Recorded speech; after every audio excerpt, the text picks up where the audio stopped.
മുതിർന്ന ആൾക്കാരിലും പ്രായം കുറഞ്ഞ ആൾക്കാരിലും ഒരേപോലെ എഫക്റ്റ് ചെയ്യുന്ന കുറച്ച് രോഗങ്ങളുണ്ട്. അതിൽ കോമൺലി പെട്ടതാണ് നമ്മുടെ അപ്പിയറൻസ് അല്ലെങ്കിൽ കാഴ്ചനെ ബാധിക്കുന്ന രോഗങ്ങൾ. നമ്മുടെ ഫേസ്, സ്കിന്ന്, ഹെയറുമായി ബന്ധപ്പെട്ടുള്ള രോഗങ്ങളാണ് ഇതിൽ ഏറ്റവും കോമൺ ആയിട്ടുള്ളത്. അത് ഏറ്റവും കൂടുതൽ അലേർട്ട് ചെയ്യുന്ന ഒന്നാണ് ആക്നെ അല്ലെങ്കിൽ മുഖക്കുരു എന്ന് പറയുന്നത്. അപ്പോൾ ഈ ആക്നെ എന്ന് പറയുന്നത് ഒരൊറ്റ കാറ്റഗറിയിൽ മാത്രമാണ്. ഇത് ആർക്കാണ് വരുന്നത്? ഇനി അഥവാ അത് വന്നാൽ തന്നെ നമുക്കിത് മാറ്റിയെടുക്കാൻ കഴിയുന്നതാണോ? നമുക്ക് എന്തൊക്കെ ചെയ്യാൻ കഴിയും രോഗത്തിന് ട്രീറ്റ്മെൻ്റ് ആയിട്ട് എടുക്കാതെ വീട്ടിൽ തന്നെ ചെയ്യാവുന്ന കാര്യങ്ങൾ എന്തൊക്കെയെന്നുള്ളത് മനസ്സിലാക്കാം.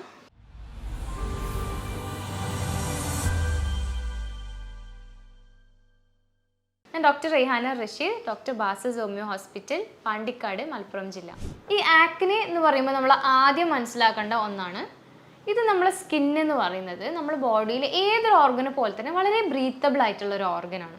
അത് കോൺസ്റ്റൻ്റ്ലി ശ്വസിക്കുന്നുണ്ട്. അതിൻ്റെ ഉള്ളിലെ ടോക്സിൻസിന് ഓയിൽ, സിബം എന്നുള്ള രൂപത്തിലൊക്കെ പുറത്തോട്ട് തള്ളപ്പെടുകയും ചെയ്യുന്നുണ്ട്. അപ്പോൾ ഇത് ചെയ്യുന്ന പല രൂപങ്ങളിലും എന്തെങ്കിലും ബ്ലോക്കുകൾ വരിക, അല്ലെങ്കിൽ പോർസ് അടഞ്ഞു പോവുക, പൊല്യൂഷൻ സംഭവിക്കുക, അല്ലെങ്കിൽ ഈ ഓയിൽ പ്രൊഡക്ഷനെ ബാധിക്കുന്ന എന്തെങ്കിലും തരത്തിലുള്ള രോഗങ്ങൾ പിടിപെടുക, ഇത്തരത്തിലൊക്കെ ചേഞ്ചസ് വരുമ്പോഴാണ് നമുക്ക് മുഖക്കുരു വരുന്നത്. ഇത് മോസ്റ്റ് കോമൺലി ഹെയർ ഫോളിക്കിൾസ് ആണ് ഇത്തരത്തിലുള്ള തുളകളായിട്ട് ആക്ട് ചെയ്യുന്നത്, ബ്രീത്ത് ചെയ്യാനും സെബം കളയാനും ഒക്കെ.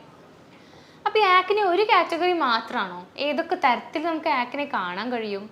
അപ്പോൾ ഏറ്റവും കോമൺ ആയിട്ട് നമ്മൾ കാണുന്ന ഒന്നാണ് കൊമഡോൺസ് അല്ലെങ്കിൽ ബ്ലാക്ക് ഹെഡ്സ്, വൈറ്റ് ഹെഡ്സ് എന്ന് പറയുന്നത്. അത് വൈറ്റ് രൂപത്തിലും ബ്ലാക്ക് രൂപത്തിലുള്ള കളർ ഡിഫറൻസിനെ ബേസ് ചെയ്തിട്ടാണ് ഇതിന് മെയിനായിട്ട് പേര് വരുന്നത്. ഇത് ബേസിക്കലി നമ്മുടെ ശരീരത്തിൽ അല്ലെങ്കിൽ സ്കിന്നിലുള്ള ഓയിൽ പുറത്തോട്ട് തള്ളപ്പെടുന്നതാണ്. ഇതിൽ മെലാനിൻ ഡെപ്പോസിഷൻ ഉണ്ടെങ്കിൽ അത് ബ്ലാക്കായി മാറുകയും, അതല്ല മെലാനിൻ അല്ലെങ്കിൽ ഡേർട്ട് ഡെപ്പോസിഷൻ കുറവാണെങ്കിൽ, ഓയിൽ മാത്രമാണെങ്കിൽ അത് വൈറ്റ് രൂപത്തിലുമാണ് ഏറ്റവും കൂടുതൽ കാണുന്നത്.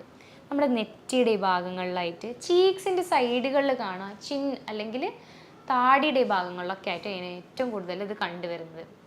സ്കൂളിൽ പോകുന്ന കുട്ടികൾ, സ്പെഷ്യലി ആൺകുട്ടികളിലാണ് ഇത് ഏറ്റവും കോമൺ ആയിട്ട് കാണുന്നത്. ഇതൊരു പ്യൂബർട്ടൽ സ്റ്റേജിലുമാണ് കണ്ടുവരാറുള്ളത്. ഒട്ടുമിക്ക കേസസിലും ഇതൊരു പ്യൂബർട്ടൽ അല്ലെങ്കിൽ ഒരു ടീനേജ് ഏജ് കടന്നു പോയാൽ തന്നെ ഇത് ഒട്ടുമിക്ക കേസസിലും കംപ്ലീറ്റ്ലി മാഞ്ഞു പോകും. എന്നാൽ ഇത് നമ്മൾ മാന്തി എടുക്കുക, എന്തെങ്കിലും തരത്തിലുള്ള പീലിംഗ് മാസ്കുകൾ യൂസ് ചെയ്യുക, സ്ക്രബുകൾ യൂസ് ചെയ്യുക എന്നിങ്ങനെ ചെയ്യുമ്പോൾ അതിൻ്റെ ഭാഗമായിട്ട് പിഗ്മെൻറ്റേഷൻ വരാനും സ്കാറിങ് വരാനുള്ള സാധ്യതകൾ വളരെ കൂടുതലാണ്. നമ്മൾ ഈ മാർക്കറ്റിലൊക്കെ കണ്ടിട്ടുള്ള ഈ പീലിംഗ് മാസ്കുകൾ, ജെലാറ്റിൻ ബേസ്ഡ് ഫെവിക്കോൾ പോലെ പറിച്ചെടുക്കുന്ന ഒരുപാട് വീഡിയോസ് കണ്ടിട്ടുണ്ടാവും. ഇതൊക്കെ അറ്റ് എ ടൈം അല്ലെങ്കിൽ സഡൻ ആയിട്ട് ഇത് കുറക്കുമെങ്കിലും അത് ആ പോർസ് തുറന്ന് തന്നെ നിൽക്കുന്നത് കൊണ്ട് ഇമ്മീഡിയറ്റ് ആയിട്ട് ഡെപ്പോസിഷൻ വരാനും ഇതുമൂലം ഇതിനേക്കാൾ വലിയ രൂപത്തിൽ അത് വരാനുള്ള സാധ്യതകളും കൂടുന്നു. അതുപോലുള്ള മറ്റൊരു കാറ്റഗറിയാണ് പസ്റ്റുലാർ ആക്നെ. നമുക്ക് ചെറിയ പഴുപ്പോ എന്തെങ്കിലും നീരോ സെബോ ഒക്കെ കാണുന്ന ഒരു വൈറ്റ് അല്ലെങ്കിൽ യെല്ലോ കളറിൽ സ്പോട്ട് വരുന്ന കുരുക്കൾ കാണാമല്ലോ, അതാണത്. ഇത് 2 ഏജ് ഗ്രൂപ്പിലും നമുക്ക് കാണാം. അതായത് മുതിർന്നവരിലും വരാവുന്നതാണ്, യങ്സ്റ്റേഴ്സിലും വരാം, അതേപോലെ തന്നെ ബോത്ത് മെയിൽ ആൻഡ് ഫീമെയിൽ, പെൺകുട്ടികളിലും ആൺകുട്ടികളിലും ഒരേപോലെ വരാവുന്നതുമാണ്. ഇതിൻ്റെ മോസ്റ്റ് റീസൺ എന്ന് പറഞ്ഞാൽ ഹോർമോണൽ ഡിസ്ബാലൻസ്. നമ്മുടെ primary and secondary sexual characters develop ചെയ്യുമ്പോൾ നമ്മുടെ ഈസ്ട്രജൻ, പ്രൊജസ്റ്റിറോൺ ഹോർമോൺസിൻ്റെ വ്യതിയാനങ്ങൾ, ടെസ്റ്റോസ്റ്റിറോൺ ലെവൽസിൽ ശരീരത്തിൽ വരുന്ന മാറ്റങ്ങൾ, അതായത് ബേസിക്കലി ആൻഡ്രോജൻസിൽ വരുന്ന എന്ത് ചേഞ്ചസിലും ഇത്തരത്തിലുള്ള ഹോർമോൺസ് വരാവുന്നതാണ്. ഇത് പ്യൂബർട്ടൽ സ്റ്റേജിലാണ് ഏറ്റവും കൂടുതൽ കാണുന്നത്, അല്ലെങ്കിൽ കോസ്മെറ്റിക്സും കാര്യങ്ങളും കൂടുതൽ ഉപയോഗിക്കുന്നവരിൽ. അതിൻ്റെ യൂസ് നമ്മൾ കട്ട് ഡൗൺ ചെയ്താൽ തന്നെ നമുക്കൊരു പരിധി വരെ അത് സ്റ്റോപ്പ് ചെയ്യാവുന്നതേ ഉള്ളൂ. അതല്ല ഇത് നമ്മൾ പൊട്ടിക്കുക, മാന്തുക, ചിലൊരു പിന്നൊക്കെ ഉപയോഗിച്ച് എന്തെങ്കിലുമൊക്കെ ചെയ്യുന്നുണ്ടെങ്കിൽ അതൊക്കെ ഒന്നും കൂടി ഡേഞ്ചറസ് ആണ്. ഇതൊന്നുകൂടി ഡീപ്പ് റൂട്ടഡ് ആയിട്ട് വരാനുള്ളതും അതേപോലെ തന്നെ പെയിനും മറ്റു ബാക്ടീരിയൽ ഇൻഫെക്ഷൻസും വരാനുള്ള സാധ്യതയും കൂടുതലാണ്. മറ്റൊരു കാറ്റഗറിയാണ് പാപ്പുലർ ആക്നെ. ചെറിയ റെഡ് കളറിലോ നമ്മൾ ബ്രൗൺ കളറിലോ ഒക്കെ ആയിട്ട് ഇങ്ങനെ തരിതരേ പോലെ പൊന്തി വരുന്നത് നമ്മൾ കണ്ടിട്ടുണ്ട്. ശരീരത്തിൽ മാത്രമല്ല, ഫേസിലും ഷോൾഡേഴ്സിലും ബട്ടക്സിലും എവിടെ വേണമെങ്കിലും ഇത് ഒരേപോലെ കണ്ടുവരാം. അതിനെക്കാട്ടിലും കൂടുതൽ ബോഡി ഹീറ്റ് കൂടുതലുള്ള ആൾക്കാരിലാണ് ഏറ്റവും കൂടുതൽ ഇത് കണ്ടുവരുന്നത്. ഇതെന്തെങ്കിലും തരത്തിലുള്ള അലർജീസ് മൂലമോ നമുക്ക് ഫാമിലി ടെൻഡൻസി, അതായത് ഫാമിലിയിൽ ഇത്തരത്തിലുള്ളൊരു ബുദ്ധിമുട്ട് വരാനുള്ള സാധ്യതകളോ ഉണ്ടെങ്കിൽ അവരിൽ ഇത് കോമൺലി കണ്ടുവരാറുണ്ട്. അതേപോലെ കണ്ടുവരുന്ന മറ്റൊന്നാണ് നമ്മുടെ ചീക്ക് ബോൺസിലും നമ്മളെ ബോണി പ്രൊമിനൻസിലൊക്കെ നല്ല കല്ലിച്ച രൂപത്തിലുള്ള കുരുക്കൾ. പുറത്ത് കാണുമ്പോൾ ഒരു റെഡ്നെസ് മാത്രമാണ് കാണുക, ഒരിക്കലും അത് പൊട്ടിപ്പോകാറോ കാര്യങ്ങളോ ഇല്ല, പക്ഷെ തൊട്ട് കഴിഞ്ഞാൽ ഭയങ്കര പെയിനാണ്. ഇത്തരത്തിലുള്ള ആക്നെക്ക് നമ്മൾ പറയുന്ന പേരാണ് നോഡ്യൂലാർ ആക്നെ. ഇത് ബേസിക്കലി സ്കിന്നിൽ മാത്രമല്ല വളരെ ഡീപ്പ് റൂട്ടഡ് ആയിരിക്കും. ഇതിൻ്റെ most common causes hormonal basis ആണ്. തൈറോയിഡ്, PCOD, PCOS പോലുള്ള ബുദ്ധിമുട്ടുകളുള്ള ആൾക്കാരാണെങ്കിൽ ഇത്തരത്തിലുള്ള ആക്നെ വരാനുള്ള സാധ്യതകളാണ് ഏറ്റവും കൂടുതലുള്ളത്. ഇതിന് പ്രോപ്പർ ഹോർമോണൽ ട്രീറ്റ്മെൻറ്റ് എടുത്താൽ മാത്രമേ നമുക്കൊരു മാറ്റമായിട്ട് പ്രതീക്ഷിക്കാൻ കഴിയുള്ളൂ. പുറത്ത് ഉപയോഗിക്കുന്ന ക്രീമുകളോ ലോഷൻസോ ഇതിന് വലിയ രൂപത്തിലുള്ള ഒരു മാറ്റങ്ങളും വരാനുള്ള സാധ്യതകളില്ല. അപ്പോൾ സ്ഥിരമായി ആക്നെ വരുന്ന ഒരാളാണ്. അപ്പോൾ ഇവർ ശ്രദ്ധിക്കേണ്ട കാര്യങ്ങൾ എന്തൊക്കെയാണ്? ഇതിൽ ഏറ്റവും ആദ്യം തന്നെ നമ്മൾ എടുത്തു പറയുന്നതാണ് നമ്മൾ സ്കിന്നിൽ ഉപയോഗിക്കുന്ന പ്രൊഡക്ട്സ് എന്താണെന്നുള്ളത്.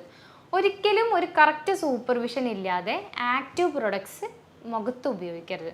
ആക്റ്റീവ് പ്രൊഡക്ട്സ് എന്ന് പറയുമ്പോൾ അതാണ് വൈറ്റമിൻ സി സിറം അല്ലെങ്കിൽ സെറമൈഡ് സിറം, അതേപോലെ തന്നെ ഗ്ലൈക്കോളിക് ആസിഡ്, മറ്റ് ആക്റ്റീവ് തരത്തിലുള്ള നമ്മൾ യൂഷ്വലി ഫില്ലേഴ്സ് എടുത്ത് തേക്കുന്ന ഒട്ടുമിക്ക സീറംസും ആക്റ്റീവ് പ്രൊഡക്ട്സ് ആണ്. ഇതൊരു പരിധിക്കപ്പുറത്ത് നമ്മൾ യൂസ് ചെയ്ത് കഴിഞ്ഞാൽ അല്ലെങ്കിൽ ഡോസേജിന് അപ്പുറത്തുള്ള ഓവർ യൂസ്, ശരിയായ ഓർഡറിൽ യൂസ് ചെയ്യാതിരിക്കുക, അങ്ങനെയൊക്കെ ചെയ്യുമ്പോൾ സ്കിൻ പ്രോബ്ലംസ് വരാവുന്നതാണ്.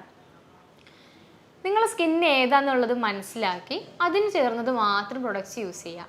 അതിനേക്കാൾ ഉപരിയായിട്ട് എന്തെങ്കിലും പുതിയ പ്രൊഡക്ട്സ് യൂസ് ചെയ്യുമ്പോൾ നമ്മളെ ബോഡിയിലുള്ള മറ്റ് സെൻസിറ്റീവ് ഏരിയാസിൽ ഇത് യൂസ് ചെയ്തിട്ട് നിങ്ങൾക്ക് അലർജീസ് ഒന്നുമില്ല എന്നുള്ളത് ഉറപ്പ് വരുത്താം. നമ്മളെ ചെവീൻ്റെ പുറകു വശത്തിൽ, അതേപോലെ തന്നെ കൈയിൻ്റെ വ്രിസ്റ്റ് പോർഷനിൽ, താടിക്ക് താഴെ, ഈ ഒക്കെ ഏരിയാസ് നമ്മൾ ഫേസിനോട് വളരെ സിമിലറും ആണ്, അതേപോലെ തന്നെ സെൻസിറ്റീവും ആണ്.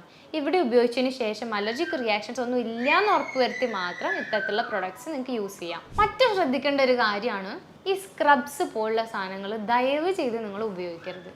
നമ്മൾ ഈ കാണുന്ന എന്തെങ്കിലും ചെറുപയറിൻ്റെ സ്ക്രബ്, ഷുഗർ സ്ക്രബ്, അതാണ് ഏറ്റവും ഡേഞ്ചറസ് ആയിട്ടുള്ളത്.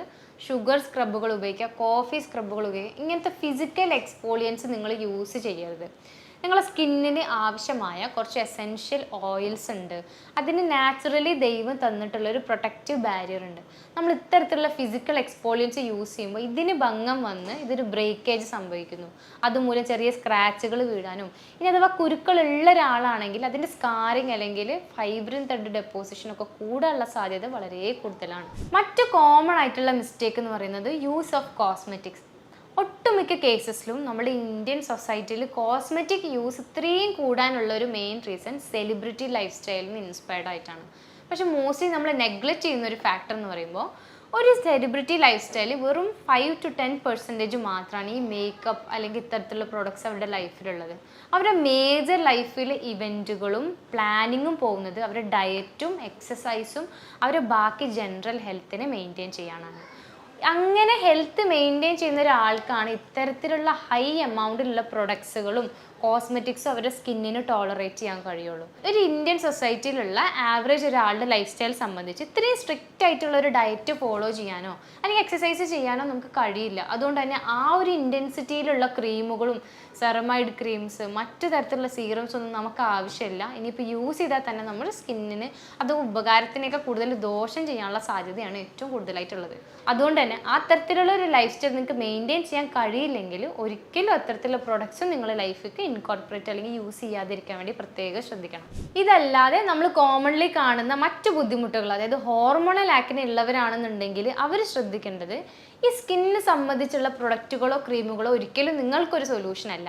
നിങ്ങളെ സംബന്ധിച്ച് ഈ പ്രോബ്ലം വരാനുള്ള റീസൺ ഇൻസൈഡ്, അതായത് ഹോർമോണൽ ബേസിസ്, ആൻഡ്രോജനിലുള്ള വ്യത്യാസം അതുമൂലമാണ്. അതുകൊണ്ട് ഉള്ളിലുള്ള മാറ്റങ്ങൾ മാത്രമേ നിങ്ങളുടെ സ്കിന്നിലും അതിനുള്ള ലെസ്റ്റർ അല്ലെങ്കിൽ അതിൻ്റെ ഒരു സ്കിൻ ടെക്സ്ചറിനെയും സ്കാറിങ്ങിനെയും പിമ്പിൾസിനൊക്കെ കൺട്രോൾ ചെയ്യാൻ കഴിയുള്ളൂ. മറ്റെന്ത് തരത്തിലുള്ള പ്രൊഡക്റ്റുകളും നിങ്ങൾക്ക് ഒരു പരിധിവരെ യൂസ്ലെസ് അല്ലെങ്കിൽ വളരെ കുറഞ്ഞ റിസൾട്ടുകൾ മാത്രമേ തരാൻ കഴിയുള്ളൂ.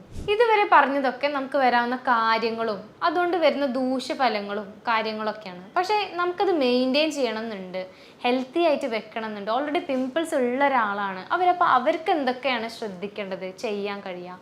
ഫസ്റ്റ് തിങ്, ഒരു മൈൽഡ് ആയിട്ടുള്ള ഫേസ് വാഷോ മൈൽഡ് സോപ്പോ യൂസ് ചെയ്യുക. ഒരിക്കലും ഒരു ഫോമിങ് ഫേസ് വാഷോ അല്ലെങ്കിൽ മറ്റു തരത്തിലുള്ള സ്പെഷ്യലി ഫോമിങ് പ്രൊഡക്റ്റുകൾ അല്ലെങ്കിൽ ഓവറായിട്ട് പതപ്പിക്കുന്നത് വളരെയധികം ചീത്തയാണെന്നുള്ളത് മനസ്സിലാക്കിയിട്ട് അത് നിർത്തിവെക്കുക. ചില കാറ്റഗറി ഫേസ് വാഷുകൾ ഉണ്ട്, അത് ഫോമിങ് ഫേസ് വാഷാണ്, അതിന് നാച്ചുറലി ഒരു പതം ഉണ്ടാവും. അങ്ങനത്തെ ഉള്ളതാണെങ്കിൽ നിങ്ങൾക്ക് പതിപ്പിക്കാൻ കുഴപ്പമില്ല. അതല്ലാതെ സോപ്പ് ഉപയോഗിക്കുന്ന ആൾക്കാരൊക്കെ അത് ഉപയോഗിച്ച് പതിപ്പിക്കാൻ നിന്ന് കഴിഞ്ഞാൽ നിങ്ങൾ എസെൻഷ്യൽ ഓയിൽസിനെ ഒരുപാട് അത് ഡ്രെയിൻ ചെയ്ത് കളയും. അതുമൂലം നിങ്ങൾക്ക് മറ്റ് സ്കിൻ പ്രോബ്ലംസ് വരാനോ ഡ്രൈനെസ് പോലത്തുള്ള പുതിയ ബുദ്ധിമുട്ടുകൾ ആഡ് ഓൺ ചെയ്യാനുള്ള സാധ്യതകളുണ്ട്. അതേപോലെ തന്നെ എപ്പോൾ തന്നെ നിങ്ങൾ കോസ്മെറ്റിക്സ്, ലിപ്സ്റ്റിക്സ്, ഫൗണ്ടേഷൻസ്, കൺസീലേഴ്സ് ഒക്കെ ഉപയോഗിച്ചാൽ തന്നെ അത് കംപ്ലീറ്റ് വൈപ്പ് ഔട്ട് ചെയ്തതിന് ശേഷം മാത്രം ഉറങ്ങുന്നത് ഒരു ശീലമാക്കാം. നന്നായി ക്ലീൻ ചെയ്യുക, പറ്റുമെങ്കിൽ സ്റ്റീമിങ് ചെയ്യാൻ പറ്റുമെങ്കിൽ അതും കൂടി ഇൻകോർപ്പറേറ്റ് ചെയ്ത് നല്ലൊരു മോയ്സ്ചറൈസറും കൂടി യൂസ് ചെയ്തിട്ട് നിങ്ങൾക്ക് മെയിൻറ്റെയിൻ ചെയ്യാൻ കഴിയുമെങ്കിൽ ഏറ്റവും ഉത്തമമായിരിക്കും. എപ്പോഴും മനസ്സിലാക്കുക, മോയ്സ്ചറൈസർ എന്ന് പറഞ്ഞിട്ടുള്ളത് ഡ്രൈ സ്കിന്നിന് മാത്രമുള്ളതല്ല, നമ്മൾ സ്കിൻ ബാരിയറിനെ പ്രൊട്ടക്റ്റ് ചെയ്യാനുള്ളൊരു ലെയർ മാത്രമാണ്. ഓയിലി ആയിട്ടുള്ളവർക്കും ഓയിലി അല്ലാത്ത സ്കിന്നുള്ളവർക്കും എല്ലാവർക്കും ഇത് ഉപയോഗിക്കാവുന്നതാണ്. നിങ്ങൾക്ക് സ്കിന്നിന് ചേർന്ന രൂപത്തിലുള്ള ടെക്സ്ചറിലുള്ള നിങ്ങൾ ക്രീമുകൾ ഉപയോഗിക്കണമെന്ന് മാത്രം. ക്രീം, ലോഷൻ, അതേപോലെ തന്നെ ജെൽ, ഇങ്ങനെ ഒരുപാട് കാറ്റഗറീസിലും കൺസിസ്റ്റൻസിയിലും അവൈലബിൾ ആണ്. ഇത് നിങ്ങളുടെ സ്കിന്നിൻ്റെ ഹൈഡ്രേഷനെ ബേസ് ചെയ്തിട്ടുള്ള ഫോർമുലാസ് ആണ്. അതിനെ ബേസ് ചെയ്തിട്ട് നിങ്ങൾക്ക് യൂസ് ചെയ്തിട്ടും ട്രൈ ചെയ്തിട്ടും നോക്കാവുന്നതാണ്. അപ്പോൾ ഈ രോഗങ്ങളും സ്കിന്നിനെ സംബന്ധിച്ചുള്ള ബാക്കി പ്രൊഡക്ട്സുകളും ഇതൊന്നും അല്ലാതെ നമ്മളെ സ്കിന്നിനെ ബാധിക്കുന്ന മറ്റെന്തെങ്കിലും കാര്യങ്ങളുണ്ടാവും. അതിൽ മെയിൻലി ഇമ്പോർട്ടൻ്റ് ആയിട്ടുള്ളതാണ് 2 കാര്യങ്ങൾ. ഒന്ന് നമ്മുടെ ഗട്ട് ഹെൽത്ത്, മറ്റൊന്ന് നമ്മുടെ ലൈഫ് സ്റ്റൈൽ. ഹൈലി പൊല്യൂട്ടഡ് ആയിട്ടുള്ള സ്ഥലങ്ങളിൽ നിൽക്കുക, ഫുൾ സിറ്റി ലൈഫ് സ്റ്റൈൽ വരിക, എപ്പോഴും പൊടിയായിട്ട് എക്സ്പോഷർ വരാം, അങ്ങനെയുള്ളവർക്ക് ആക്നെ വരാം.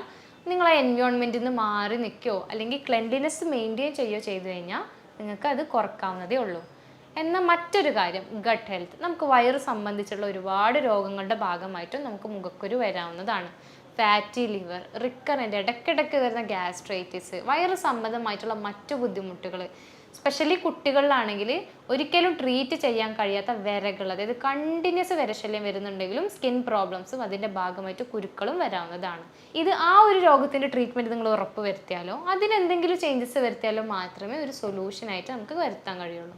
അതല്ല, ഈ പറഞ്ഞ ഡയറ്ററി ചേഞ്ചസുകൾ വരുത്തി നിങ്ങൾ ലൈഫ് സ്റ്റൈലിലുള്ള മാറ്റങ്ങൾ യൂസ് ചെയ്തു, അതേപോലെ തന്നെ സ്കിൻ പ്രൊഡക്ട്സിലും സൂക്ഷിച്ചു, എന്നിട്ടും നിങ്ങൾക്ക് ഇത്തരത്തിലുള്ള ബുദ്ധിമുട്ടുകൾ പെർസിസ്റ്റ് ചെയ്യുന്നുണ്ടെങ്കിൽ തീർച്ചയായിട്ടും നിങ്ങൾ സ്കിൻ ടൈപ്പിന് എന്താണ് ആക്ച്വലി ട്രിഗറിങ് ഉള്ളത് എന്നുള്ളത് മനസ്സിലാക്കാൻ ഒരു ഡോക്ടറിനെ കൺസൾട്ട് ചെയ്യുക.